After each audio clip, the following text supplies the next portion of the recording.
நல்ல தகப்பனே, சர்வ வல்லமையுள்ள எங்கள் ஆண்டவரே, இந்த அருமையான நேரத்திற்காக உமக்கு ஸ்தோத்திரம். கிருபையுள்ள கரத்தில் எங்களை தாழ்த்துகிறோம். தேவனாகிய கர்த்தர் எங்களுக்கு தந்த சந்தர்ப்பத்திற்காக உமக்கு ஸ்தோத்திரம். நாங்கள் கூடி வந்து உம்மை ஆராதிக்கும்படிக்கு, உம்முடைய நாமத்தை உயர்த்தும்படிக்கு, எல்லா விதத்திலும் உம்மை கனப்படுத்தும்படிக்கு நீ தந்த தயவுக்காக ஸ்தோத்திரம். இப்போதும் நீர் எங்களோடு கூட பேசுகிறதான ஒரு நேரம், இடைபடுகிறதான ஒரு நேரம்.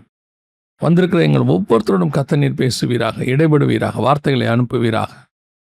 மகிமையுள்ள கரத்தில் எங்களை தாழ்த்துகிறோம் எங்கள் ஆண்டவர் இயேசு கிறிஸ்துவின் நாமத்தில் பிதாவே. அல்லேலூயா. ஆதியாகமத்தின் புஸ்தகம் 1ஆம் அதிகாரம் 28வது வசனம், சகலவற்றையும் நீங்கள் ஆண்டு கொள்ளுங்கள் என்று தேவன் அவர்களை ஆசீர்வதித்தார் அப்படின்னு. தேவனுடைய திட்டம் என்ன அப்படின்னு சொல்லி நம்ம பார்க்கிறோம். கர்த்தர் மனுஷனை, பூமியை படைச்சதுக்கு தேவனுக்கு ஒரு திட்டம் இருக்கிறது. எதையுமே ஆண்டவர் திட்டம் இல்லாமல் செய்யறதில்ல, நம்மளே செய்யறதில்ல. அப்படி நம்ம திட்டம் இல்லாமல் எதையாவது செஞ்சோம்னா விருதான்னு பேர். அதுக்கு பேர் என்ன? விருதாவா. இப்போது தாவீது அவங்க அண்ணன்களை பார்க்க வராரு. அப்போ தாவீது கேட்குறாரு, நான் வந்ததுக்கு ஒரு முகாந்தரம் இல்லையோ, நான் சும்மாவா வந்தேன் அப்படிங்கிறாரு. அப்போ வந்ததுக்கு, ஒரு காரியத்தை செய்வதற்கு எல்லாத்துக்கும் ஒரு திட்டம் இருக்குது, தேவ நோக்கம் இருக்குது. அப்படி இருக்கும்போது ஆண்டவர் மனுஷனை உண்டாக்கி விட்டு அந்த டோட்டல் பிளான். அப்போ இந்த ஆண்டு கொள்ளுங்கள், ஆளுகை செய்தல் அப்படிங்கிறது தான் தேவனுடைய திட்டம். இந்த பூமியை மனுஷன் முழுவதுமாக என்ன செய்யணும்? கீழ்ப்படுத்தி ஆளுகை செய்யணும் அப்படின்னு அர்த்தம். ஆனால் அதை ஏன் அவன் செய்யணும், எதற்காக அவன் செய்யணும் அப்படின்னா, அதை தாண்டி கர்த்தருக்கு வேறொன்று இருக்குது. அதாவது பரலோகத்தில் ஆண்டவர் தனக்கு கீழாக 2வது வானத்தில், உங்கள் எல்லாருக்கும் தெரியும், லூசிஃபருங்கிறவனை வைக்கிறாரு. எசேக்கியேல் 28:12 அதை பற்றி இருக்குது, அவனை வைக்கிறாரு. அப்புறம் அவனுக்கிட்ட ஒரு எண்ணம் வருகிறது, நான் தேவனுக்கு மேலாக போவேன் என்று சொல்லி அவன் தள்ளப்படுகிறான். தூதர்களும் தள்ளப்படுகிறார்கள் அவனோடு கூட. இப்போ கர்த்தர் என்ன பண்ணணும்? அந்த இடத்துக்கு லூசிஃபரையும் அவன் தள்ளப்பட்டவனுக்கு பதிலாக இன்னொருத்தரை உண்டாக்கி அந்த இடத்துக்கு கொண்டு வரணும். இப்போ ஆண்டவர் என்ன பண்ணுறாரு? தேவ தூதர்களும் சற்று சிறியவனாக ஆதாமை உண்டாக்குறார். இப்போ சொல்கிறாரு, பலுகி பெருகி பூமியை நிரப்புங்கள். இந்த எண்ணிக்கை தான் கீழே விழுந்த தூதருடைய எண்ணிக்கை. அந்த இடத்துல கொண்டு போய் இவங்க எல்லாம் நிரப்பணும். அதான் காட்ஸ் பிளான். ஸோ இது ஒரு டெம்பரவரி பிளான். ஆனால் இந்த பிளானில் கர்த்தருடைய திட்டம் என்னென்னா, அதோடைய கான்செப்ட் என்னென்னா, ஆண்டு கொள்ளுங்கள், கீழ்ப்படுத்தி ஆண்டு கொள்ளுங்கள். ஆளுகை செய்வது என்பது என்ன அப்படின்னு கேட்டிங்கன்னு சொன்னால், பொதுவாக நம்ம ஆளுகை செய்வது அப்படின்னா, நம்ம பார்த்த வரைக்கும் இப்போது ஒரு முதலமைச்சர் இருக்காருன்னா 5 வருஷம் ஒரு மாநிலத்தை ஆளுவார். ஒரு பிரதமர் இருக்காருன்னா 5 வருஷம் ஒரு நாட்டை ஆளுவார். இந்த மாதிரி ஆளுகை செய்தல் என்பது இது மட்டும் இல்லை, நமக்கு இன்னும் கொஞ்சம் ஆளுகைகள் நமக்கு தெரிஞ்சிருக்கு. உதாரணமாக, ஒரு ஃபேக்ட்ரி இருக்குது, இல்லை ஒரு ஆர்கனைசேஷன் இருக்குது, அதை ஒருத்தர் என்ன செய்கிறாரு? நடத்துகிறார். அவர் கண்ட்ரோலில் அது இருக்குது. குடும்பத்தை ஒருத்தர் வச்சிருக்கிறார், அவர் அந்த குடும்பத்தை என்ன பண்ணுறாரு? அவர் தான் ஆண்டு கொள்கிறார், நடத்துகிறார். இந்த மாதிரி ஆண்டு கொள்ளுங்களில் நிறைய டிஃபரன்ஸ் இருக்குது. ஆனால் இங்கே கர்த்தர் சொல்கிற ஆளுகை என்பது என்ன? அதான் ரொம்ப இம்பார்ட்டன்ட். கர்த்தர் சொல்லக்கூடியதான ஆளுகை என்பது என்ன, எதற்காக?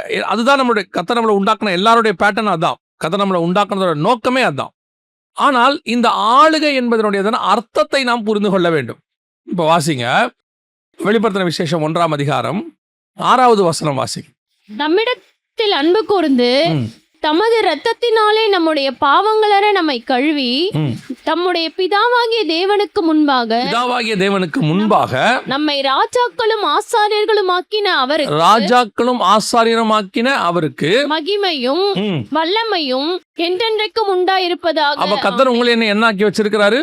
ராஜாக்களும் ஆசாரியருமாய். அப்ப அந்த ராஜாக்களும் ஆசாரியருமா ஆக்கின நமக்கு கர்த்தர் கொடுத்திருக்கிறதான அந்த ஆளுகை என்பது என்ன? அதான் அடுத்த கேள்வி. இப்ப நீங்களும் நானும் எப்படி சபைக்கு அழைக்கப்பட்டிருக்கிறோம்? ராஜாக்களும் ஆசாரியருமாய் அழைக்கப்பட்டிருக்கிறோம். ஆனால் இதை ஒரு கூட்டம் அந்த ராஜாக்கள் அப்படிங்கிறத மட்டும் எடுத்துக்கிறாங்க.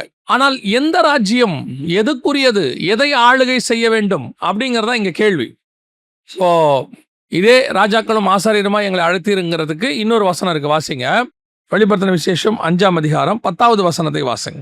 எங்கள் தேவனுக்கு முன்பாக எங்களை ராஜாக்களும் ஆசாரியருமாக்கினீர், நாங்கள் பூமியிலே அரசாளுவோம் என்று. ஆனா இவங்க சொல்லக்கூடிய ஆள் எங்க இருக்கிறாங்கன்னா, சிங்காசனத்துக்கு முன்பாக நிற்கிறாங்க பரலோகத்துல. 5ஆம் அதிகாரத்துல நீடித்த ஆயுசு உள்ளவர் சிங்காசனத்துக்கு முன்பாக நிற்கிறாரு. நிற்கும் பொழுது அவர் கையில் ஒரு புஸ்தகம் இருக்கு, 4 ஜீவன்கள், 24 மூப்பர்கள். அவங்க தான் இதை சொல்றாங்க. நீங்க அதே 5ஆம் அதிகாரம் வெளிப்படுத்தின விசேஷத்தை வாசிங்கன்னா, அந்த இடத்துல சொல்லும் போது இந்த வார்த்தையை சொல்லக்கூடியவங்க யாரு அப்படின்னு பாத்தீங்கன்னா, 4 ஜீவன்களும் 24 மூப்பர்களும். 8வது வசனம் வாசிங்க. அந்த புஸ்தகத்தை அவர் வாங்கின போது ம், அந்த 4 ஜீவன்களும் ம், 24 மூப்பர்களும் தங்கள் தங்கள் சுரமண்டலங்களையும் பரிசுத்தவான்களுடைய ஜபங்களாகிய தூப வர்க்கத்தால் நிறைந்த பொற்கலசங்களையும் பிடித்துக்கொண்டு ம், ஆட்டுக்குட்டியானவருக்கு முன்பாக வணக்கமாய் விழுந்து, ம். தேவரீர் புஸ்தகத்தை வாங்கவும் இவங்க தான் அந்த வார்த்தையை சொல்றாங்க. எங்களை ராஜாக்களும் ஆசாரியருமாய் தெரிந்து கொண்டீர், நாங்கள் பூமியிலே அரசாளுவோம். இவங்க பூமியில அரசாளக்கூடிய இவங்க, ஆனா எங்க இருந்து இதை சொல்றாங்க அப்படின்னா, பரலோகத்துல சிங்காசனத்திற்கு முன்பாக நின்று சொல்றாங்க. இப்போ நம்மளை ஆண்டவர் வேதம் சொல்லுது, வெளிப்படுத்தல் 1:6 பிதாவாகிய தேவனுக்கு முன்பாக எங்களை ராஜாக்களும் ஆசாரியருமாய் கர்த்தர் தெரிந்து கொண்டார், ஆக்கினீர் என்று சொல்லுது. அப்ப நீங்களும் நானும் அந்த கூட்டம், நம்மள மாதிரி இருக்கிற ஒரு அடையாளம் தான் அங்கே இருக்கு. 24 மூப்பர்கள் ராஜாக்களும் ஆசாரியருமாய். ஆனால் உங்களை என்னையும் கர்த்தர் கொண்டு வந்தது பூமியிலே அரசாளுவதற்கு. ஆனால் இந்த அரசாட்சி என்பது என்ன, அது எப்படி இருக்கும்? உதாரணமா, நீங்க பூமியில அரசாளும் போது இந்தியால இருந்து அரசாள்றீங்கன்னா அதுக்கு பேரு டெமோக்ரஸி, புரியுதா? அதுக்கு பேரு ஜனநாயகம். அதுவே நார்த் கொரியால இருந்து செஞ்சா அதுக்கு பேர் என்னது? சர்வாதிகாரம். இதையே நீங்க சவுதி அரேபியால செஞ்சா அதுக்கு பேர் என்னது? ராஜ்யபாரம், ராஜாக்களுடையது. ஒவ்வொருத்தலையும் அரசாள்றதுல ஒவ்வொன்று டிஃபரெண்ட் இருக்கு. இப்ப நம்ம என்ன ஜெபம் பண்றோம் அப்படின்னா, உம்முடைய ராஜ்யம் வருவதாக. அப்படிதானே ஜெபம் பண்றோம். நம்ம எப்படி ஜெபம் பண்றோம்? உம்முடைய ராஜ்யம் வருவதாக. நாம இந்த நாட்டில் இருக்கிற ராஜ்யமோ இந்த உலகத்தில் இருக்கிற ராஜ்யத்துக்கோ கவலைப்படுகிறவர்கள் அல்ல. அது தானா நடக்கும். ஏன்னா அவர் தான் ராஜாக்களை தள்ளி ராஜாக்களை ஏற்படுத்துகிறவர். அப்படிதானே இருக்கு. அப்படி ராஜாக்களை தள்ளி ராஜாக்களை ஏற்படுத்துறவர் அந்த வேலையை அவர் பார்த்துப்பாரு. இப்போ இப்படி எடுத்துக்கோங்க, ஆங்கிலேய சாம்ராஜ்யம் உலகம் முழுக்க இருந்துச்சு. உலகம் முழுக்க இருந்துச்சு. அவங்க சாம்ராஜ்யம் இங்கேயும் இருந்துச்சு. எங்க இருந்துச்சு? இந்தியாலயும் இருந்துச்சு. ஆனா அவங்க ஹெட் குவார்ட்டர்ஸ் எங்க இருந்தது? இங்கிலாந்துல இருந்தது. புரியுதா உங்களுக்கு? அவங்க ஹெட் குவார்ட்டர்ஸ் இங்கிலாந்துல இருந்தது. இப்ப அவங்க சாம்ராஜ்யம் இங்க இருக்கா? இல்ல. ஆனா இங்கிலாந்துல இருக்கா? இருக்கு. அது அவங்களுடைய நாடு, அது அங்க இருக்கும். அங்கிருந்து அவங்க சாம்ராஜ்யம் உலகம் முழுக்க என்னவாச்சு? பெருசாச்சு. இப்போ பரலோகத்தில் இருக்கிற சாம்ராஜ்யம் அண்ட சராசரங்கள் மேலும் இருந்தது. ஒரு நாள் இந்த சாம்ராஜ்யத்தினுடையதான அதிகாரம் பிசாசின் கைக்கு போயிடுச்சு. யார் வழியா? ஆதாம் வழியா. இந்த பூமியை ஆளுகை செய்யறதுக்கு ஒருத்தனை வச்சாரு. எப்பா, நீ இந்த பூமியை நீ பாத்துக்கோ. சர்வ சிருஷ்டிக்கு ஒருத்தனை வச்ச. யாரு? பிசாசு. மத்தியஸ்தர் மாதிரி அவன் தான் இருந்தான். விடிவெள்ளி நட்சத்திரம் அவன் தான் இருந்தான். அவன் ஒரு நாள் தப்பு பண்ணிட்டான். சோ அவனை கீழே தள்ளிட்டேன். இப்போ நான் உன்னை என்ன பண்றேன்? அந்த போஸ்டிங் கொண்டு உட்கார வைக்கிறேன். நீ ஆளுகை செய், பாத்துக்கோ அப்படின்னு கொடுக்கிறார். ஆனால் இப்ப அவனும் விழுந்த பிறகு கர்த்தர் இப்ப என்ன பண்றாரு? உங்களை என்னையும் செலக்ட் பண்ணிருக்கிறாரு. உங்களை என்ன பண்ணிருக்காரு? செலக்ட் பண்ணிருக்காரு. ராஜாக்களும் ஆசாரியருமாய். இப்ப நீங்களும் நானும் எப்படி ஆளுகை செய்யணும்? இத இந்த பூமிக்குரியதான இந்த ஸ்டாண்டர்ட்ல ஆளுகை செய்யணுமா, இல்ல பரலோகத்தினுடைய மாடல் ஆளுகை செய்யணுமா? நான் கேக்குறது உங்களுக்கு புரியுதா? இங்கிலாந்துல இருந்து ஒரு துறையை அனுப்பி இங்க ஆளுகை செய்தா, இந்திய சட்டத்தின்படி இங்கிலாந்து இங்க ஆளுகை செய்யாது. இங்கிலாந்து சட்டத்தின்படி தான் இங்க ஆளுகை நடக்கும். இப்ப புரியுதா உங்களுக்கு? அப்போ பரலோகத்தினுடைய ராஜாக்களும் ஆசாரியருமா நாம இருக்கிறோம். நம்மளை கர்த்தர் தெரிந்து கொண்டார்னா, அப்படி ராஜ்யம், நம்முடைய ராஜ்யம் எப்படிப்பட்டதாக இருக்கணும்?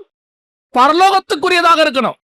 ஆனா இங்க எங்க டிஃபரன்ஸ் வருதுன்னு கேட்டீங்கன்னா, இப்போ 4ஆம் அதிகாரம் மத்தேயுல உங்க எல்லாருக்கும் தெரியும், இயேசு கிறிஸ்துவ ஒரு உயரமான மலைக்கு மேல கொண்டு போய் பூமியின் ராஜ்யபாரங்கள், அதன் மகிமைகள் எல்லாத்தையும் அவன் காட்டுறான். அப்படிதானே இருக்குது? எல்லாத்தையும் அவன் காட்டுறான். காட்டிட்டு இவைகளை எல்லாம் நான் உனக்கு தருவேன் அப்படிங்கிறான். இப்ப இயேசு சொல்றாரு, அப்பாலே போ. ஏன்னா நான் இந்த ராஜ்யத்துக்குரியவன் அல்ல, இந்த ராஜ்யத்தை கைப்பற்றுவதற்கும் நான் வரவில்லை. இயேசு கிறிஸ்து தெளிவா சொல்லிட்டாரு, நீங்கள் உலகத்தாராய் இல்லாதபடியினாலே என்னுடைய ராஜ்யம் இந்த பூமிக்குரியது அல்ல. மிக தெளிவா இயேசு இருக்கிறார். இயேசு சொல்றாரு, பரலோகத்துல ஒரு ராஜ்யம் இருக்கு, பரலோகத்துல ஒரு ராஜா உட்கார்ந்து இருக்கிறாரு, அந்த ராஜ்யத்தை ஸ்தாபிக்கத்தான் நான் இங்கே வந்திருக்கிறேன். அப்ப அந்த பரலோகத்தின் ராஜ்யத்தின் மாடல் தெரிஞ்சு பூமியில அரசாளணும். நான் சொல்றது புரியுதா? இல்லைன்னா என்ன ஆகும்னா, இப்ப நிறைய பேர் கிறிஸ்தவத்துல என் ஊழியக்காரர்கள் ஊழியங்கள் கூட அவர்கள் பரலோக ராஜ்யத்தின் மாடலை இங்க பண்ண ரெடியா இல்ல, பூமிக்குரிய ராஜ்யத்தை ரிப்ளிகேட் பண்றதுக்கு ரெடியா இருக்கிறாங்க. இங்க யார் பேர்ல? இயேசுவின் பேர்ல. ஏன்னா அவர் என்ன ராஜாவா வச்சிருக்கிறாரு. அவர் ராஜாவா வச்சது உலகத்தின் மாடல் ராஜா இல்ல, பரலோகத்தின் மாடல் ராஜா. உங்களுக்கு புரியுதா? இப்ப அப்ப நீங்க இங்கிலாந்துக்காரன் இங்க ஆட்சி செய்யும் போது அந்த சட்டத்திட்டத்தின்படி அவங்களுக்கு ஏத்த மாதிரி தான் இருப்பான். நீங்க பாத்திருக்கீங்களா? இங்கிலாந்துக்காரங்க இங்க வராங்கன்னு வச்சுக்கோங்க, ஒரு உதாரணத்துக்கு நான் சொல்றது இல்ல, எக்ஸாம்பிள் வராங்கன்னு வச்சுக்கோங்களேன். ஏதோ ஒரு நாள் நம்ம சந்தோஷப்படுறதுக்கு அங்கிருந்து வரவர் என்ன பண்ணுவாரு? ஒரு புடவை கட்டிட்டு வருவாங்க அந்த அம்மா, இல்ல ஒரு வேஷ்டி சட்டை கட்டிட்டு வருவாரு. காலமெல்லாம் அப்படி செய்கிறாரா? அவர் கோட் சூட்டில் தான் வருவார். சிலர் என்ன பண்ணுவாங்கன்னா, அந்த ஒரு நாள் அப்படி நம்மக்கிட்ட வந்து அந்த வேட்டி சட்டையை போட்டு புடவையை கட்டி அப்படின்னு வெளியில் அந்த தூதர்கள்லாம் வருவாங்க. தூதர்கள், வெளிநாட்டு தூதர்கள்லாம் வந்து நம்மக்கிட்ட என்ன பண்ணுவாங்க, அப்படி வந்து காட்டுவாங்க. நாம உடனே பாருங்க நம்ம கலாச்சாரம் எல்லாம் செய்கிறாங்க அப்படிம்பாங்க. மறுநாள் அந்த அம்மா கவுனில் வரும். அவர் என்ன பண்ணுவார், கோட் சூட்டில் வருவார். ஏன்னா அவருடைய ராஜ்யத்தின் அடையாளம் தான் அவர் மேல் காணப்படுமே ஒழிய, இது நமக்காக ஏதோ 1-2 செய்வாங்க, ஆனால் அவங்க மாறவே மாட்டாங்க. அப்படியே வச்சுக்கோங்க, கோட் சூட் போட்டாலும் உள்ளுக்குள்ள இருக்கிற ஒரு வெள்ளக்காரர் தான் இருப்பாரு இல்லையா? என்னதான் அவர் வேட்டி சட்டை போட்டாலும் உள்ள இருந்து வர்றது என்னவா தான் இருக்கும், அவருக்குரியதா இருக்குமே ஒழிய நமக்குரியதா இருக்காது. அப்ப என்ன அர்த்தம், நான் இந்த பூமியில ராஜாவாக அரசாளுவேன் என்று கர்த்தர் என்னை தேர்ந்தெடுத்தாலும், ராஜாக்களும் ஆசாரியருமா இருந்தாலும், நீங்களும் நானும் பரலோக ராஜ்யத்தை பிரதிபலிக்கிறது தான் இங்க இருக்கும். அப்ப அந்த ஆளுகையும் அதிகாரம் முழுக்க முழுக்க பரலோகத்துக்குரியதா இருக்கணும். நான் சொல்ல புரியுதா? இப்ப நீங்க அமெரிக்கால டிரைவிங் லைசன்ஸ் வாங்கிட்டீங்க, இங்க வரீங்க, அமெரிக்கால லெஃப்ட் ஹேண்ட் சைடு ஓட்டுவாங்க எல்லாரும் என்ன பண்ணுவாங்க, லெஃப்ட் ஹேண்ட் சைடு ஓட்டுவாங்க. அந்த டிரைவிங் லைசன்ஸை வச்சுக்கிட்டு அந்த மெத்தட் படிதான் நான் இங்க வண்டி ஓட்டுவேன்னா உள்ள பிடிச்சி வச்சிருவாங்களா மாட்டாங்களா? நாட் வேலிட், பண்ண முடியாது. இந்தியாவில் இருக்க டிரைவிங் லைசன்ஸ் படி தான் நீ வண்டி ஓட்டணும், அந்த மெத்தட் தான் ஃபாலோ பண்ணணும் சொல்லுவாங்க இல்லையா?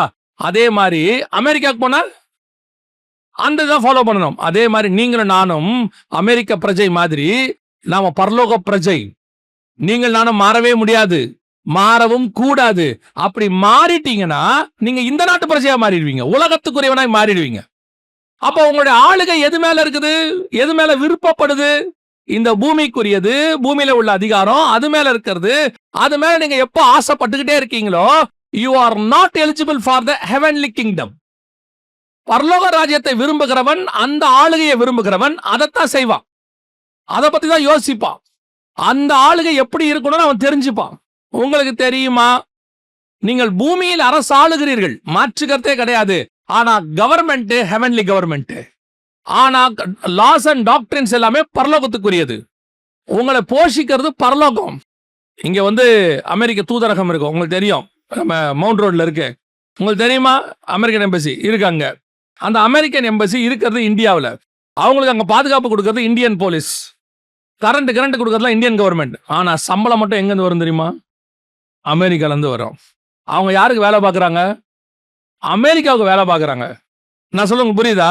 அதே மாதிரி இந்த பூமிக்குரியவர்களாக நடை, உடை, பாவனை, சாப்பாடு எல்லாம் இங்கே சாப்பிட்டாலும் நீங்கள் நான் யாருக்கு வேலை பார்க்குறோம் தெரியுமா? ஹெவனுக்கு வேலை பார்க்குறோம். அந்த எண்ணம் உங்களுக்குள்ள ஊடுருவணும். அந்த தாட் அப்படி வந்தால்தான், இதோட பிளஸ் பாயிண்ட் என்னன்னா, அப்படி வந்தால்தான் பூமிக்குரிய ராஜ்யத்தின் மேல் உங்களுக்கு பற்று போகும்.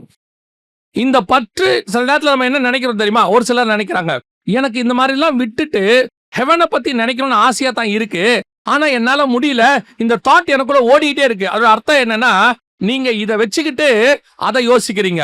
கொஞ்சம் மாத்துங்க, அதை மட்டும் யோசிங்க, இது தானா போயிடும். மேலானது வரும்பொழுது கீழானது போகும், மேன்மையானது வரும்பொழுது அதை விட மேன்மை குறைவானது போகும், உண்மையானது வரும்போது பொய்யானது போகும், வெளிச்சம் வரும்போது இருள் போகும், பரலோகம் வரும்போது பூமி போகும். அல்லேலூயா. அப்ப இந்த ஆளுகை என்பது எதுனா ஸ்பிரிச்சுவல் ஆளுகை, ஸ்பிரிச்சுவாலிட்டி. நாம என்ன எதை எப்படி இருக்கணும்னு இருக்கு?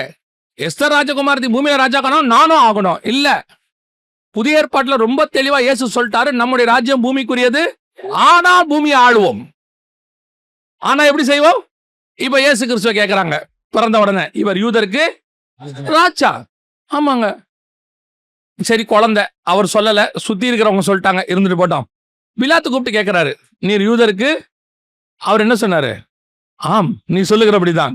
இப்ப கூப்பிட்டு கேட்டா, இயேசு கிறிஸ்துவ கூப்பிட்டு கேட்கறாங்க, என்ன பேசிஸ்ல நீங்க ராஜான்னு சொல்றீங்க?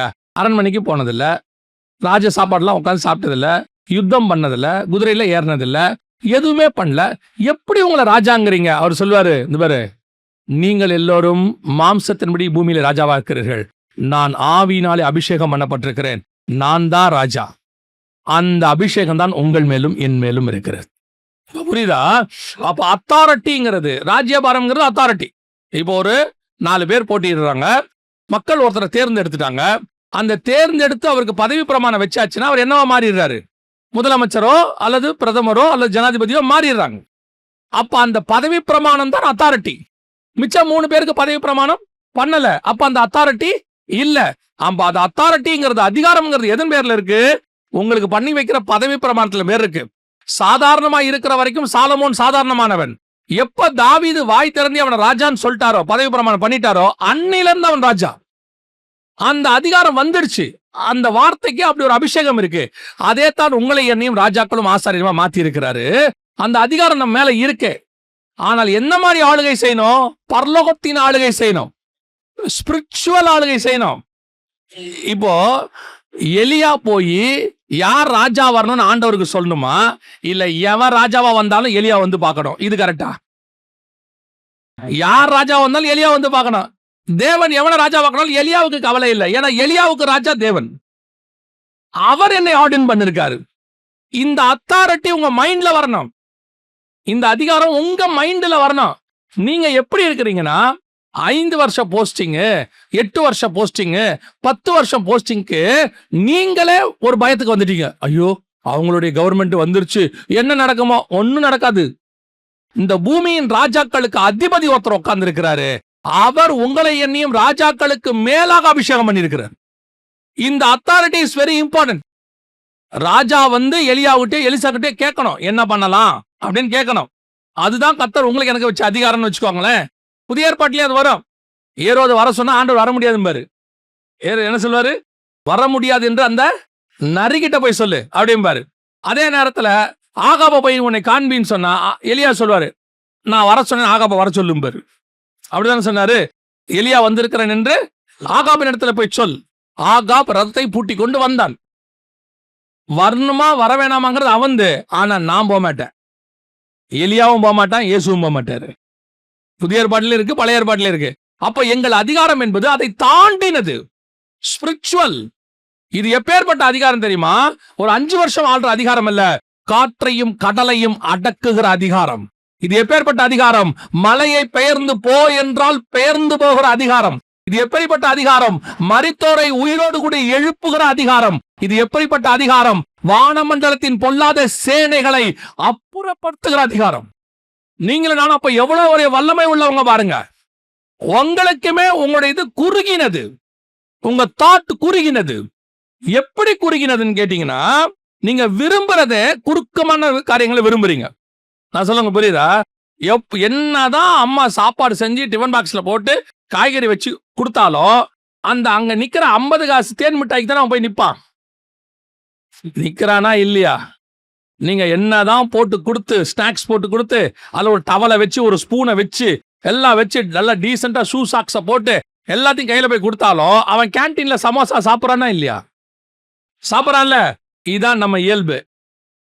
எவ்வளோ அதிகாரத்தை கர்த்தர் கொடுத்தாலும் அந்த சைட்ல இருக்கிற சமோசா மேல ஒரு ஆசை போகத்தான் செய்யும்.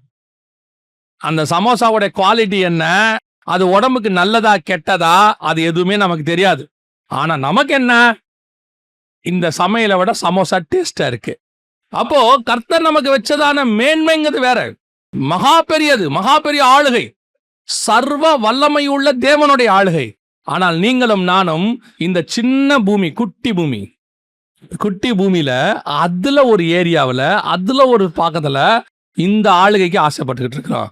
ஆண்டவர் சொல்வாரு, நான் வானத்தையும் பூமியும் உண்டாக்கின தேவன், சர்வ வல்லமை உள்ள தேவன். இன்னும் நீங்க ஒரு படி மேல சொல்றேன், நான் இந்த பூமிக்குரிய ராஜ்யம் இல்லைன்னு வசனத்துல சொன்னோம்ல, ஒரு படி மேல போய் கர்த்தர் சொல்றாரு, இதை தாண்டி உன்னதங்களில் இருக்கிறதான ராஜ்யம். வாசிங்க, எபேசியருக்கு நிருபம் 3ஆம் அதிகாரம் 10வது வசனம் வாசிங்க. உன்னதங்களில் உள்ள துரைத்தனங்களுக்கும் அதிகாரங்களுக்கும் அவருடைய அனந்த ஞானமானது சபையின் மூலமாய் இப்பொழுது தெரிய அவருக்கு மேல உன்னதங்கள்ல ஒரு துரைத்தனமும் அதிகாரம் இருக்கு. அத்தாரிட்டி உன்னதங்களில் உள்ளதான அத்தாரிட்டி உன்னதத்துல இருக்கு, ஹெவன்ல இருக்கு. அந்த அத்தாரிட்டி என்னங்கிறது சர்ச்சு வழியா தான் தெரியும். நான் சொல்லுங்க, புரியுதா? இப்போ ஒரு உதாரணம், இப்போ மேதிய பெர்ஷியா சாம்ராஜ்யத்துல ஒரு அரசாட்சி கவர்மெண்ட் இருக்கு, சரியா? இந்த கவர்மெண்ட்ல இருக்கிற அதிகாரம், அதுல உள்ள லாஸ், இது என்ன ஏதுங்கிறது அந்த பிரஜையா இருக்கிற யூதர்கள், அடிமைகள் இருக்கிறாங்களே, அவங்களுக்கு தெரியுமா தெரியாதா? அந்த லா உள்ளுக்குள்ள என்ன எழுதி இருக்கிறாங்க, என்ன பண்ணிருக்காங்க, ஏதாவது இவங்களுக்கு தெரியுமா?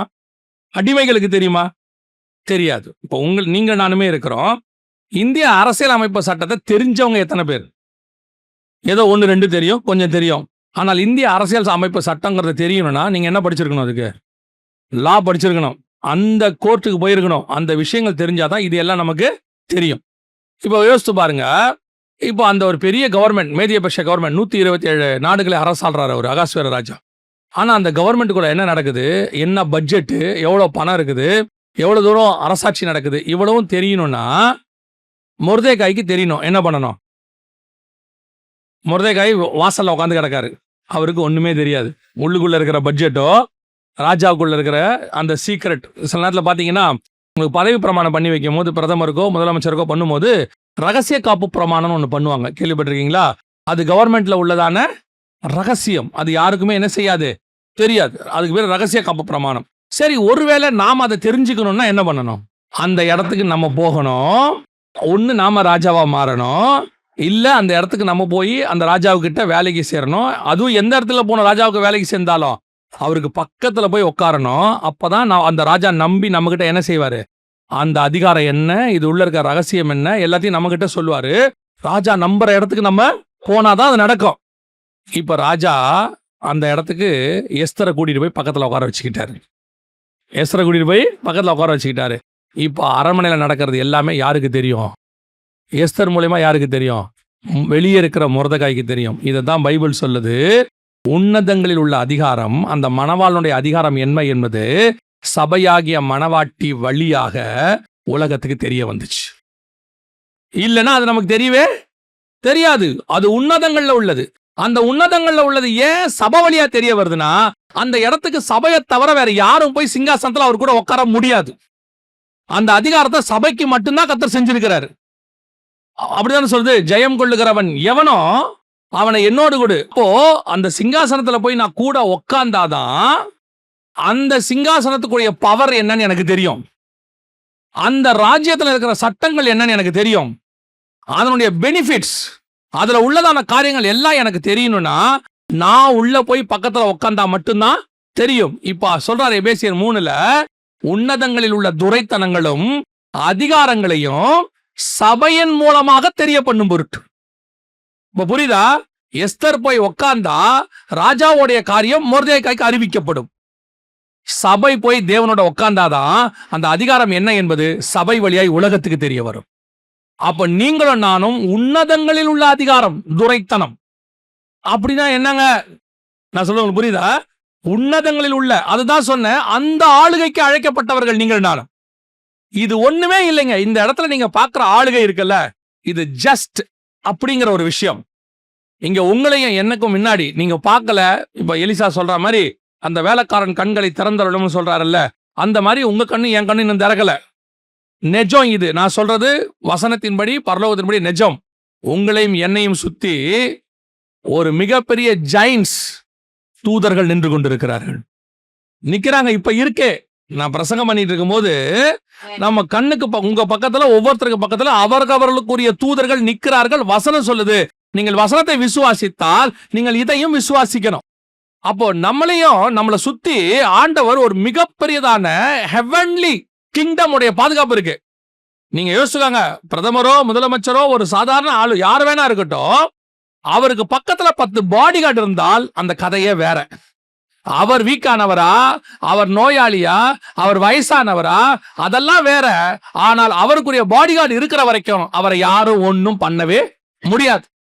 ஆனால் பாடி கார்டு இருக்கிறத பாத்துக்கணும், கன்ஃபார்ம் பண்ணிக்கணும். எப்படி கன்ஃபார்ம் பண்ணுது? நான் அந்த அத்தாரிட்டிக்குள்ள இருந்தா அந்த பாதுகாப்பு எனக்கு இருக்கும். சாதாரண ஆளா இருந்தா சாதாரணம், அதுவே ஒரு சின்ன பதவிக்கு வந்து அதுக்குரிய பாதுகாப்பு. அதுவே நீங்க பெரிய பதவிக்கு வந்து அதுக்குரிய பாதுகாப்பு. இப்போ அமெரிக்க ஜனாதிபதியோ கனடா அதிபரோ இந்தியாவுக்கு வராரு, வரும்போது மனைவியை கூட்டிட்டு வராரு. வரும்போது இவருக்கு என்ன ரெட் கார்பெட்டோ அந்த அம்மாவுக்கும் கிடைக்கும், இவருக்கு என்ன பூங்கத்து கொடுக்குறோ அதுவும் அந்த அம்மா கிடைக்கும், இவருக்கு என்ன சாப்பாடு அது அவங்களுக்கு கிடைக்கும்.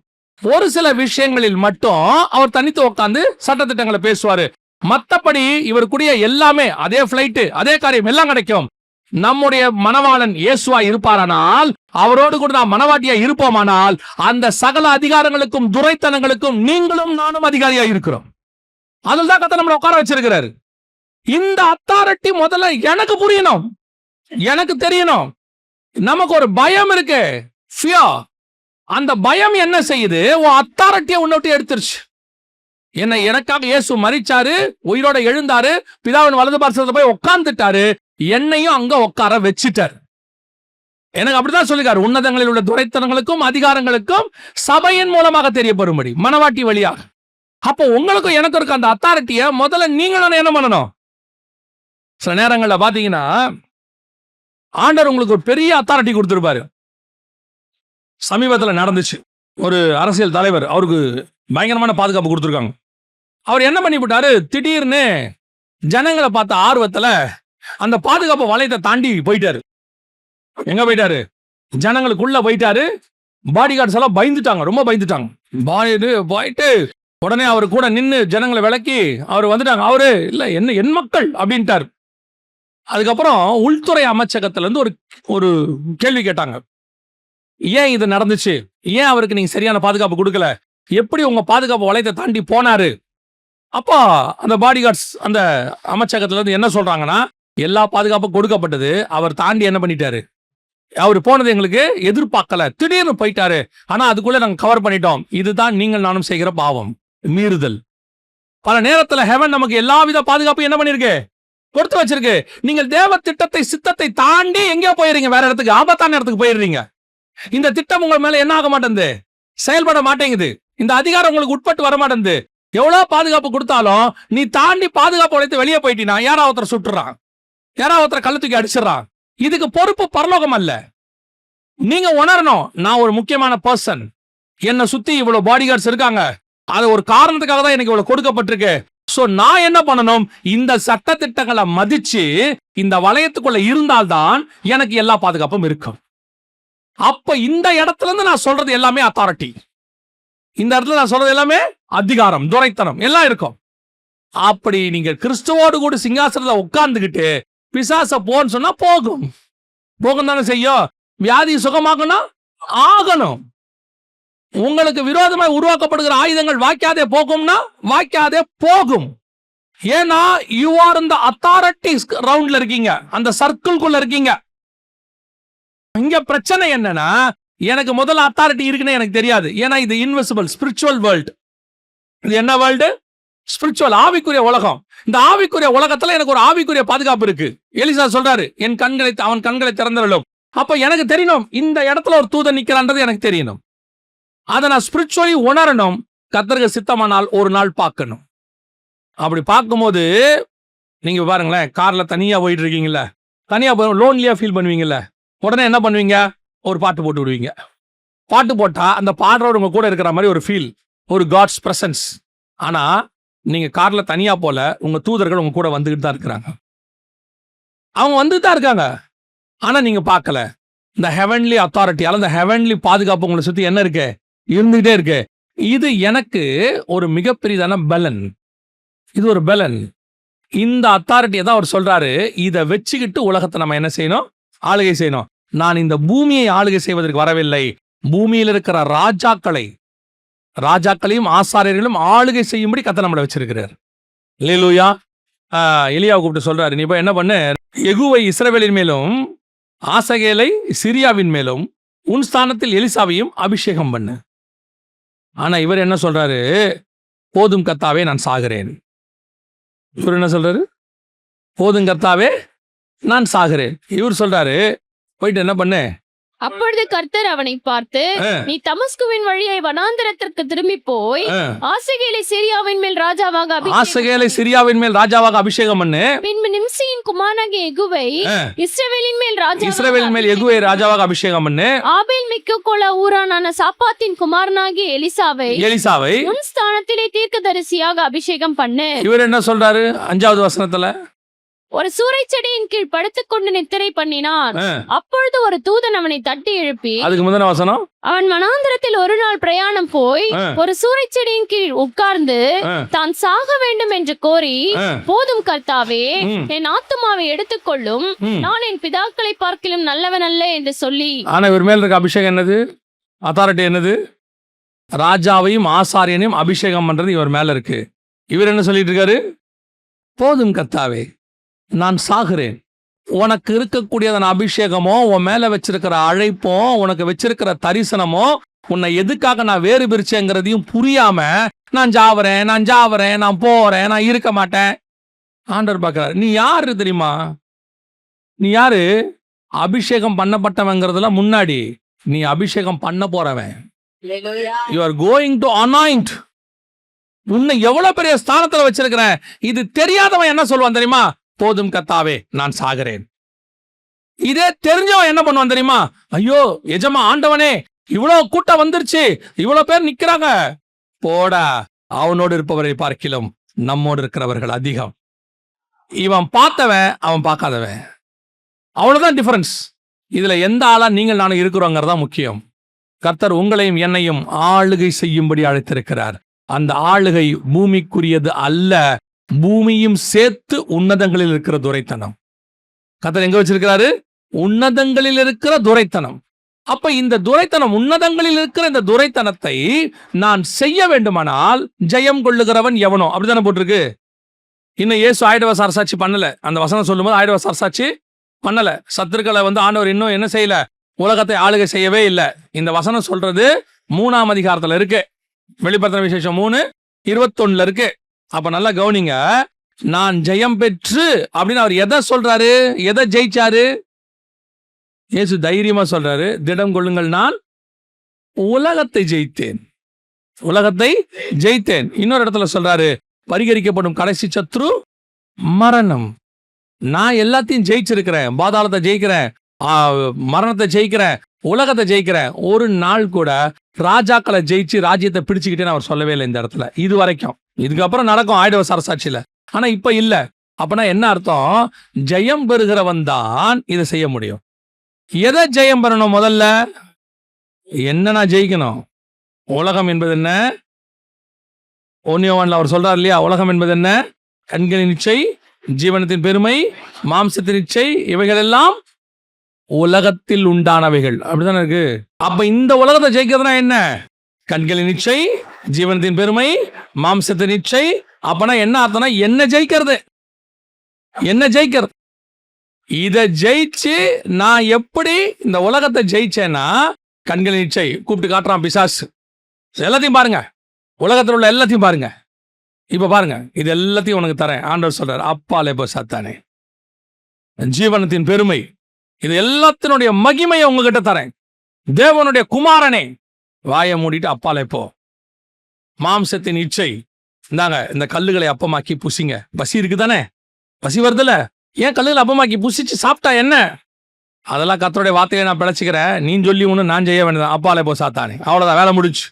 கண்கள் நிச்சை, ஜீவனத்தின் பெருமை, மாம்ச நிச்சை, 3 4ஆம் அதிகாரம் மத்தியில ஒரே இடத்துல ஆண்டு முடிச்சிருவார். இந்த 3 தான் நம்ம லைஃப் லாங் நம்ம ஜெயிக்கிறதுக்கு போராடுறோம். என்னத்துக்கு போராடுறோம்? இதுக்கு தான் போராடுறோம். மாம்சத்தின் இச்சை. மாம்சத்தின் இச்சைனா நிறைய பேர் வெறும் பாவம் மட்டும் நினைக்கிறான். எல்லாருமே எது நினைக்கிறாங்க? பாவம் இல்ல. எது ஒண்ணு உன் மாம்சம் இச்சிக்குதோ, அது ட்ரெஸ்ஸோ நகையோ எது வேணாலும் இருக்கலாம், சாப்பாடோ பெருந்திண்டியோ எது வேணாலும் இருக்கலாம். இச்சை. இச்சைனா வெறும் ஒரு ஆணுக்கு பெண்ணுக்கு மேல வருது, ஒரு பெண்ணுக்கு ஆணுக்கு மேல வருது, அது மட்டும் இச்சை அல்ல. இச்சைங்கிறது எல்லாத்துலயும் இருக்கு. நீ எப்போ ஒன்னு ஆசைப்பட்டு அதை வாங்காம இருக்கியோ, நீ அதை ஜெயிக்க தொடங்கிட்டேன்னு அர்த்தம். அது உன் கண்ட்ரோல்ல வர தொடங்கிருச்சுன்னு அர்த்தம். நீங்க போய் இயேசுநாதத்தை ஆசை காட்ட முடியுமா? சொல்லுங்க. இயேசுநாதர், ஆண்டவரே ஒரு ட்ரெஸ் பார்த்தோம், இங்க ஆசாரியன் போட்டிருக்க ட்ரெஸ் செம்மையா இருந்துச்சு, உங்களுக்கு வாங்குவோமா அப்படின்னு ஆண்டவர் சொல்லுவாரு. அப்பாலே போ சாத்தானே, நான் உங்களுக்கு நல்ல ட்ரெஸ் தானே வாங்கணும்னு சொன்னேன், எனக்கு என்ன ட்ரெஸ் வாங்கணும்னு எனக்கு தெரியும். அதுக்கு தான் ஆண்டவர் சொல்லுவார், ஸ்டார்டிங்ல அடிப்பார் எல்லாத்தையும். அப்பாலே போ சாத்தானே. இது கண்களின் இச்சை, மாம்சத்தின் இச்சை, ஜீவனத்தின் பெருமை. யார் என்ன, நம்மளை என்ன சொன்னா என்ன, என்ன சொன்னா என்ன? அடுத்தவனுக்காக ஒரு நாளும் வாழாதீங்க. அடுத்தவன் என்ன சொல்ல போறான்னு கவலையும் படாதீங்க. நல்லா தெரிஞ்சுக்கோங்க, கர்த்தர் உங்க கூட இருந்தா, நீங்க கழுதையா இருந்தாலும் அவர்கள் உங்களுக்கு துணிகளை விரிப்பார்கள், புல்லுகளை போடுவார்கள். அதை பத்தி கவலையே வேண்டாம். கர்த்தர் கூட இருக்கிறார்ன்றதான் முக்கியம். கர்த்தர் கூட இல்லாட்டி நீங்க மகா பாபிலோன் கட்டின நேபுகாத் நேச்சாரா இருந்தாலும் உங்களை கொண்டு போய் பனியும் மழையிலும் தூக்கி போட்டுருவான். நம்முடைய மேன்மை ஆசீர்வாதம் எல்லாம் கர்த்தர். சில நேரத்துல பாத்தீங்கன்னா அந்த ஜீவனத்தின் பெருமை ஒண்ணு இருக்கும். அந்த ஏதாவது ஒரு கல்யாணத்துக்கு கூப்பிட்டாங்கன்னா அந்த இடத்துக்கு ஏத்த மாதிரி போகணும். நான் சொல்லுவேன், அந்த ட்ரெண்டுக்கு ஏத்த மாதிரி நீங்க மாறாதீங்க, உங்க ட்ரெண்டுக்கு ஏத்த மாதிரி அவங்கள மாத்துங்க. அதுதான் சரி, அதான் சரி. நாம இன்னைக்கு என்ன பண்ணிட்டு இருக்கிறோம் தெரியுமா? கண்கள் நிச்சை, மாம்சத்தின் நிச்சை, ஜீவனத்தின் பெருமை, இது எல்லாத்தையும் வச்சுக்கிட்டு எப்படியாவது நீடுக்கு வாங்குறது தப்பே கிடையாது. நான் சொல்றது புரியுதா? ஒரு நீடு தேவை இருக்கு. அது இப்போ சபைக்கு ஒரு மிக்சர் தேவை, 30,000 ஆகுது, 50,000 ஆகுது. சபைக்கு ஒரு இடம் தேவை, 50 லட்ச ரூபா ஆகுது. சபைக்கு ஒரு கட்டடம் தேவை, 1 கோடி ஆகுது. அது வேற. சும்மாவே ஒரு சிலர் 4 ஜோடி கம்மல் இருக்கும், 5வது ஜோடியை பார்த்தோன்னே இது இருக்கட்டுமே. தயவு செய்து நல்ல கவனிங்க, உங்களை நீங்கள் ஜெயிக்க வேண்டும். இயேசு சொல்றாரு, நான் ஜெயம் பெற்று பிதாவிடத்தில் உட்கார்ந்தது போல. அவர் பிலாத்துவை ஜெயிச்சாரா? ஏரோதை ஜெயிச்சாரா? எவங்கிட்ட போய் சண்டை போட்டாரு? இல்ல போயிட்டு இஸ்ரவேலுக்கு ராஜாவா உட்கார்ந்தாரா? எதையும் உட்காரல. ஆனால் பிதாவுகிட்ட போய் ராஜாவா உட்கார்ந்துகிட்டாரு பக்கத்துல. அதைத்தான் உங்களையும் என்னையும் சொல்றாரு, உன்னதங்களில் உள்ள துரைத்தனங்களுக்கும் அதிகாரங்களுக்கும். அப்ப நான் இந்த இடத்துக்கு போகணும்னா என்ன? ஒரே வசனத்துல அழகா ஆண்டவர் சொல்றாரு. வாசிங்க, முடிக்கலாம். 2 தீமோத்தேயின் புஸ்தகம் 2ஆம் அதிகாரம் 12வது வசனத்தை வாசிங்க. அவரோடு கூட பாடுகளை சகித்தோமானால் அவரோடு கூட ஆளுகையும் செய்வோம். ரொம்ப நீட்டா ஃபார்முலா எழுதிட்டாரு. அவரோடு கூட யுத்தம் செய்வோமானால், அவரோடு கூட கத்தி சண்டை போவோமானால், அவரோடு கூட ரதத்தில் போவோமானால்னு எழுதல. அவரோடு கூட பாடுகளை சகித்தோமானால் அவரோடு கூட ஆளுகையும் செய்வோம். ஆளுகை கன்ஃபார்ம். ஆனா இங்க உனக்கு கொஞ்சம் பாடுகள் இருக்கும். இதுதான் பிசாசு கடைசியா இந்த கடைசி காலத்துல பண்ண பெரிய தந்திரம். என்ன சொல்லிட்டானா, ரொம்ப அழகா நீங்க வேணா பாருங்க, எவ்வளவு அழகா பவுல் எழுதுறாருன்னு பாருங்க, எத்தனை இடத்துல எழுதுறாருன்னு பாருங்க. ரோமர் எழுதின நிருபத்தை திருப்புங்க, 5ஆம் அதிகாரம் 2வது வசனத்துல இருந்து வாசிங்க. நாம் இந்த கிருபையில் பிரவேசிப்பதை விசுவாசத்திலாருக்கு நிலை கொண்டிருந்து தேவ மகிமையை அடைப்போம் என்கிற நம்பிக்கையினாலே மேன்மை பாராட்டு. நல்லா கவனிங்க, அந்த நம்பிக்கையில தான் நம்ம மேன்மை பாராட்டுறோம். எதை? இந்த ராஜ்யங்கள் துரைத்தனங்களை அடைவோம் என்கிற அந்த மகிமை அடைவோங்கிற நம்பிக்கையில இருக்கிறோம். ஆனா நம்பிக்கை அடைவதற்கு, அந்த மேன்மை அடையறதுக்கு என்ன செய்யணும்னா, அது மாத்திரமல்ல, வாசிங்க, உபத்திரவம் பொறுமையையும், பொறுமை பரீட்சையும், பரீட்சை நம்பிக்கையும் அறிந்து, உபத்திரவங்களிலே இது ஒரு ஃபார்முலா. உபத்திரவம் அடைஞ்சா நமக்கு என்ன வரும்? பொறுமை வரும். பொறுமை வந்தா பரீட்சை வரும். பரீட்சை வந்தா நம்பிக்கை வரும். நம்பிக்கை வந்தா தேவ மகிமை அடைவோம். அதான் அவர் எழுதுறாரு. அப்போ இந்த நம்பிக்கை அடைந்து அவரோடு கூட ஆளுகை செய்கிறோம் இல்லையா, அதுக்கான ஸ்டார்டிங் பாயிண்ட் எங்க இருக்கு? உபத்திரவத்துல இருக்கு. அதான் அவர் எழுதுறாரு, உபத்திரவத்துல இருந்தா பொறுமை வரும், பொறுமை வந்தா பரீட்சை வரும், பரீட்சை வந்தா நம்பிக்கை வரும். நம்பிக்கை எங்க கொண்டு போவோம்? மேன்மையில கொண்டு போய் மேல உட்கார வச்சிரும். அப்போ இது எல்லாத்துக்கும் ஸ்டார்டிங் எது? உபத்திரவம். அதைத்தான் அவர் எழுதுறாரு. வசனம் தெளிவா எழுதுது, அவரோடு கூட பாடுகளை சகித்தோமானால் அவரோடு கூட ஆடுகையும் செய்வோம். இப்ப என்ன பண்ணிட்டான் கடைசி காலத்துல பிசாசு? உபதேசத்துல உனக்கு உபத்திரவமே இல்ல. ஏன்னா இந்த உபத்திரவங்கிற விஷயத்தை எடுத்துட்டோம்னா உனக்கு அது கிடைக்காது, பேஸே போகாது. நீங்க எல்கேஜிலேயே ஃபெயில் ஆயிட்டீங்கன்னா அல்லது ஃபர்ஸ்ட் ஸ்டாண்டர்ட்ல ஃபெயில் ஆயிட்டீங்கன்னா ஆட்டோமேட்டிக்கா எது கிடைக்காது? இன்ஜினியரிங் கிடைக்காது, டாக்டர் கிடைக்காது. அவர் தெளிவா சொல்றாரு, உனக்கு டாக்டர் சீட்டு வச்சிருக்க. அவன் சொல்றான், எல்கேஜி தேவையில்ல, ஃபர்ஸ்ட் ஸ்டாண்டர்ட் படிக்காத, செகண்ட் ஸ்டாண்டர்ட் படிக்காத, இன்ஜினியரிங் தான் நீ படிக்கணும், உனக்கு இன்ஜினியரிங் தானா கிடைக்கும், ஃபர்ஸ்ட் ஸ்டாண்டர்ட் படிக்காத. ஃபர்ஸ்ட் ஸ்டாண்டர்ட்ல எதுக்கு படிச்சு எழுதி எக்ஸாம் எழுதி அதை வேற கஷ்டப்படுற? நேரா இன்ஜினியரிங் போயிடலாம், கவலைப்படாத, கர்த்தர் கிருபை உள்ளவர். நீ இன்ஜினியர் ஆக்குவான்னு சொல்லிட்டார்ல, அவர் உன்னை எப்படியும் இன்ஜினியர் ஆக்கிடுவார். ஏங்க, அதுக்கு ஒரு ப்ரொசீஜர் வச்சிருக்கிறாருங்க. அதுக்கு ஃபர்ஸ்ட் ஸ்டாண்டர்ட் இருக்கு, செகண்ட் ஸ்டாண்டர்ட் இருக்கு, இதெல்லாம் பண்ணிட்டாங்க வான்னு சொல்றாரு. நம்பிக்கை உபத்திரவம், நம்பிக்கை பொறுமையும், பொறுமை பரீட்சையும், பரீட்சை நம்பிக்கை உண்டாக்கும், நம்பிக்கை மேன்மை கொடுக்கும். அது ஒரு வச்சிருக்காரு. ஃபர்ஸ்ட் ஸ்டாண்டர்ட்ல இருந்து +2 வரைக்கும் முடிச்சாதான் இன்ஜினியரிங். ஆடா நீ வேற, கர்த்தர் கிருபை உள்ளவர், டைரக்டா இன்ஜினியர் ஆக்கிடுவாரு. அப்போ ஃபர்ஸ்ட் ஸ்டாண்டர்டே தேவையில்லை, போவாத ஸ்கூலுக்கு. இதுதான் பிசாசு பண்றது. இப்ப அவன் என்ன சொல்லிட்டான், உபத்திரவத்துல இருந்தா ஸ்டார்டிங் பாயிண்ட் உபத்திரவம், கடைசி எது கொண்டு போய் நிக்குது? மேன்மையில கொண்டு போய் நிக்குது. ஆனா மேன்மை உனக்கு வரும், ஆனா உபத்திரம் வராதுன்ட்டான். இது பிசாசுடைய மிகப்பெரிய தந்திரம். அப்ப உலகத்துல உபத்திரம் உண்டா இல்லையா? இயேசு இருக்குன்னு சொன்னாரா இல்லன்னு சொன்னாரா? இப்ப இருக்குன்னு சொன்னா அதுக்கு பேரு நெகட்டிவ் பிரசங்கம். உனக்கு ஒண்ணுமே கிடையாது, உன் ஆண்டவர் கொண்டு போய் மேல உட்கார வச்சிருவாரு, மோட்டிவேஷனல் பிரசங்கம். அப்ப இயேசுநாதருக்கு மோட்டிவேஷனல் பிரசங்கம் தெரியாது, தீமோத்தேயுவுக்கு மோட்டிவேஷனல் பிரசங்கம் தெரியாது, பவுலுக்கு தெரியாது, பேதுருக்கு தெரியாது, இவங்க யாருக்கும் மோட்டிவேஷனல் பிரசங்கம் தெரியாது. அவர் சொல்றாரு, உன்னுடைய ராஜ்யம் பூமிக்குரியதே இல்லை. இது 70 பலத்தின் மிகுதினால் 80. ஏற்கனவே நீ 50 ஆயிட்ட, 40 ஆயிட்ட, 60 ஆயிட்ட. இன்னும் 5 வருஷமோ 10 வருஷமோ 15 வருஷமோ நீயும் நானும் நித்தியமாய் சதா காலங்களிலும் ஆளுகை செய்ய போகிறோம். அந்த சதா காலங்களில் ஆளுகைக்கு உபத்திரவம் தான் ஸ்டார்டிங் பாயிண்டா இருக்கு. என்னங்க உபத்திரவம்? அப்ப நானும் சிலுவை இல்ல, அவர் அதெல்லாம் செஞ்சு முடிச்சிட்டாரு. ஆனால் உனக்கு ஆவியிலேயோ ஸ்பிரிச்சுவல் லைஃப்லயோ அல்லது மாம்ச பிரகாரமாயோ சில உபத்திரவங்கள் இருக்கத்தான் செய்யும். அந்த உபத்திரவத்தில் தான் மேன்மை பாராட்டணும். அந்த உபத்திரவம் தான் உனக்கு பிரமாணங்களை கற்றுக் கொடுக்கும். அந்த உபத்திரவம் உனக்கு பொறுமை வரும். ஒரு பிரச்சனை வருது, ஒரு அம்மா பிள்ளைகள் எல்லாம் வெறுக்கிறாங்க அப்படின்னு சொன்னா பிள்ளைகள் மேல கோபப்படக்கூடாது. ஏன் வெறுக்கிறாங்கன்னு யோசிக்கணும். இது உனக்கு உபத்திரவம். இந்த உபத்திரவத்துல நீ என்ன பண்ணணும்? பொறுமையா இருக்கணும். பொறுமையில உன் சாட்சி பரீட்சை விளங்கணும். அந்த சாட்சி விளங்குனா உனக்கு ஒரு நம்பிக்கை வரும். இப்ப ஆண்டவர் என்ன மன்னிச்சிருக்கிறாரு, நான் சாட்சியா நிக்கிறேன், எனக்கு கர்த்தர் கண்டிப்பா ஆசீர்வதிப்பார். இது வரும். நீங்க உட்கார்ந்து என்ன பண்றீங்க? அதெல்லாம் கிடையாது, அதெல்லாம் வராது, நடக்காது. நான் சொல்லுவேன், இந்த உபத்திரவம் இல்லைன்னு சொல்றவன் எல்லாம் உபத்திரவத்துல இருக்கான். இந்த உபத்திரவம் இல்லைன்னு பிரசங்கம் பண்றான்ல, அவன் எல்லாம் உபத்திரவத்துல தான் இருக்கான். கேட்டா சொல்றான், நான் உன்னுடைய நாவின்ல தான் ஜீவனும் மரணம் இருக்கு, நீ எதை அறிக்கை பண்ணி அதான் நடக்கும். நாங்க உபத்திரவம் எங்களுக்கு வேணும்னு அறிக்கை பண்ணல, உலகத்துல உண்டுன்னு தான் சொல்றோம். இல்லையா? உலகத்துல உண்டுன்னு தான் சொல்றோம். இப்போ உங்களுக்கு எனக்கும் உபத்திரவம்னா பெரிய லெவல்லையே இல்ல, இல்லையா? இப்ப நீங்க நானும் பவுல் மாதிரி கப்பல் உடஞ்சு 13 நாள் இருக்க போறோமா? இல்ல பட்டணத்தோட அடிக்கப்பட போறோமா? இல்லைன்னா கல்லெறிய போறாங்களா? இல்ல சிறைச்சேதம் பண்ண போறாங்களா? அதெல்லாம் ஒண்ணும் இல்ல. ஊழியத்துக்கு போகும்போது வண்டி பஞ்சர் ஆயிரும். நம்முடைய பெரிய உபத்திரவம் அதான். இன்னைக்கு ஒரு கூட்டம் இருக்கு, உபத்திரவம் கிடையாது. உங்களுக்கு எனக்கு என்னங்க பெரிய உபத்திரவம் இருக்க போது? நான் சொல்றேன், உலக பிரகாரமான பெரிய உபத்திரம்னா, இன்னைக்கு நம்ம யாராவது சாப்பாட்டு கஷ்டப்படுறோமா? நம்ம வீட்டில எல்லாம் எப்படியும் 1 மாசத்துக்கு தேவையான 5 நாளைக்கு தேவையான மளிகை சாமான் இருக்கா இல்லையா? இருக்குதானே? உங்க ஃப்ரிட்ஜுக்குள்ள 1 வாரத்துக்கு தேவையான சாப்பாடு இருக்கா இல்லையா? எதுக்கு சொல்றேன்னா, நம்ம வீட்டில் கர்த்தர் நம்மளை என்ன பண்ணி வச்சிருக்காரு? நல்லதான் ஆசீர்வச்சு வச்சிருக்காரு. எந்த மிஷினரி மாதிரியும் நீங்க நானும் கஷ்டப்படவே இல்லை. நமக்கு இருக்கிற கஷ்டம்னா ஸ்பிரிச்சுவல் கஷ்டம், மென்டல் டென்ஷன்ஸ், ஸ்ட்ரெஸ், டிப்ரெஷன், இவைகளுக்கு நடுவில் ஆவியானவர் நம்மளை பலப்படுத்திக்கிட்டு இருக்கிறார். இந்த உபத்திரம் இருக்கத்தான் செய்யுது, இதை ஒன்றும் செய்ய முடியாது, இல்லையா? அவங்க திராணிக்கத்தக்கதான சின்ன பிரச்சனை இருக்கத்தான் செய்யும். அதை கிராஸ் பண்ணி தான் வருவோம். அது சரீரத்தில் பலகீனமாக இருக்கலாம், வியாதியாக இருக்கலாம், டிப்ரெஷனாக இருக்கலாம், ஸ்ட்ரெஸ்ஸாக இருக்கலாம், சின்ன சின்ன பிரச்சனைகள் இருக்கும். நல்லா தான் போயிட்டு இருக்கும், திடீர்னு ஊழியத்துக்கு ஒருத்தன் ஒரு விதமாக எழும்புவான். ஏன் எழும்புவானே நமக்கு தெரியாது. நம்ம பாட்டு ஒழுங்காக தான் பண்ணிட்டு இருப்போம்.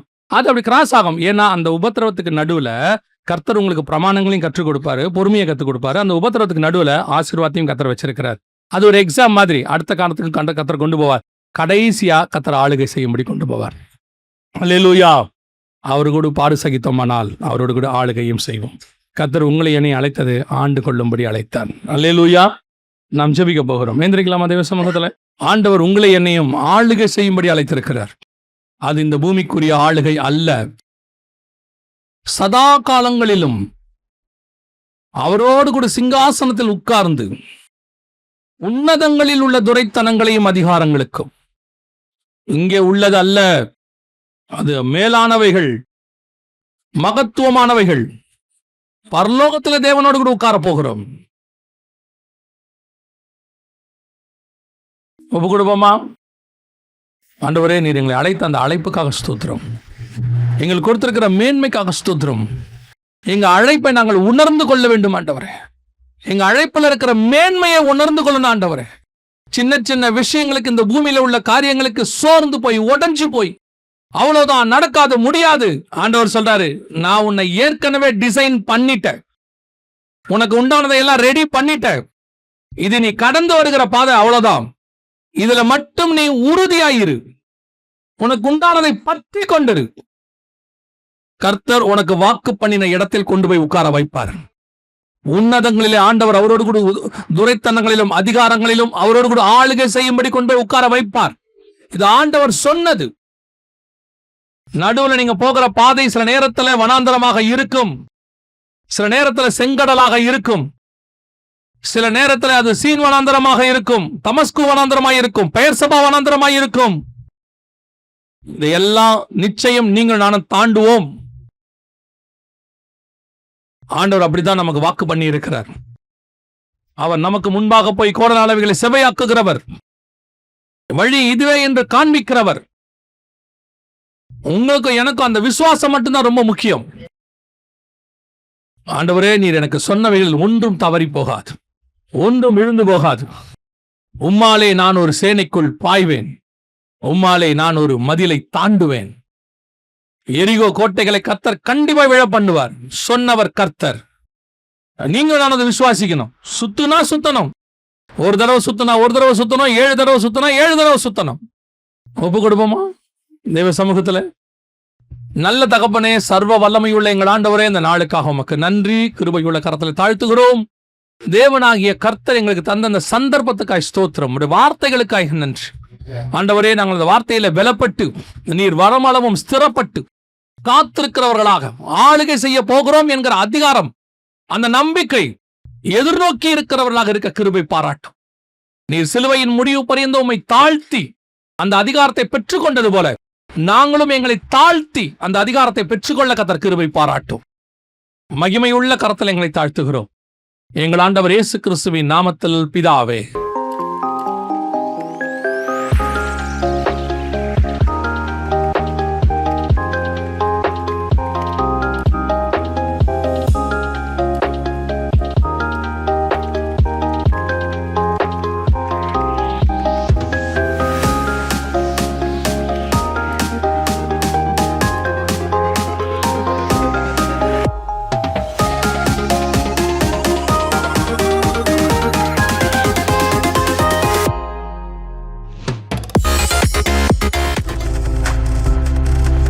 நீங்கள் பார்த்துக் கொண்டிருப்பது உங்கள் ஜாய் டிவி. உங்கள் துக்கம் சந்தோஷமாய் மாறும்.